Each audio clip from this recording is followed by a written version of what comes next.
Bom dia com Jesus. Hey! Eu venho falar do valor que você tem.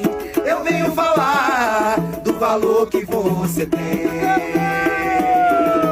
Ele está em você, o Espírito Santo se move em você, até com gemidos inexprimíveis, inexprimíveis. E aí você pode então perceber que pra ele é algo importante você